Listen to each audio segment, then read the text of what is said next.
આજ રોજ હું અને દીપાબેન શ્રીવાસ્તવ નવનિયુક્ત કોર્પોરેટરો પહેલીવાર રામનાથ સ્મશાનની મુલાકાત આવ્યા હતા. જે કન્સ્ટ્રક્શનની કામગીરી ચાલે છે એ કન્સ્ટ્રક્શનની કામગીરી જોવા આવ્યા હતા, એનું નિરીક્ષણ કરવામાં હતા કે કામગીરી બરાબર ચાલે છે કે નહીં.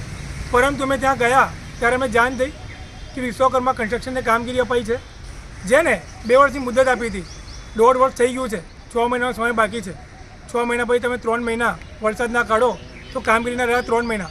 અમને જોઈને એવું લાગતું નથી કે આ કામગીરી 3 મહિના અંદર પતી જાય, કારણ કે હજુ તો ફાઉન્ડેશનના ઠેકાણા નથી, હજુ તો ફાઉન્ડેશન ચાલી રહ્યું છે.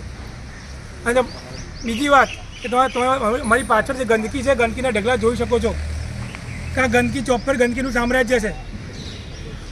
અહીંયા સ્વચ્છતાનું કોઈ ઠેકાણ નથી, સ્વચ્છતાનું કોઈ ધ્યાન નથી રાખવામાં આવતું. એટલે આ મુદ્દા અમે સભામાં ગજવીશું. બીજી કે વોર્ડ નંબર 14માં સૌથી વધુ મરાઠી સમુદાયના લોકો રહે છે, અને મરાઠી સમુદાય લોકો એવા છે કે જ્યાંની મૃત્યુ થયા પછી પૂજા અર્ચના માટે એમને અલાયદી જગ્યાની જરૂરિયાત છે. એટલે એના કારણે લોકોને બહુચરાજી સ્મશાન જવું પડતું હોય છે. પરંતુ અમે રજૂઆત કર્યું છે કે ગાજરાળી સ્મશાન, રામનાથ સ્મશાનમાં પણ એ લોકોને અલાયદી જગ્યા આપવામાં આવે, જેના કારણે એ લોકોને દૂર ના જવું પડે અને વહેલી તકે આ કામગીરી પતાવવામાં આવે. નમસ્કાર. આજરોજ અમે રામનાથ સ્મશાનની વિઝિટ માટે આવ્યા છે.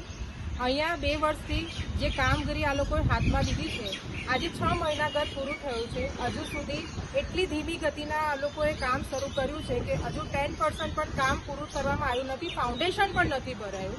અને હવે આવનારા દિવસોમાં 1 મહિના પછી વરસાદનો આવકાર થવાનો છે, ચોમાસું આવશે અને છેલ્લા 4 મહિના પછી કામ નહીં થાય.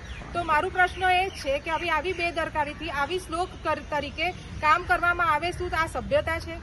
અને ખાસ કરીને જે ગત ચૂંટાયેલા કોર્પોરેટર હતા, અહીંયા બાંહેધરી આપીને ગયા હતા કે અહીંયા આરસીસી રોડ બનાવવામાં આવશે. આજે એ વાતને 3 વર્ષ થયું. મને સભામાં આ મુદ્દો મૂકવો છે કે મને સ્મશાન રોડની આગળ આરસીસી રોડ જોઈએ, અને એ મુદ્દો હું સભામાં મૂકવાની છું.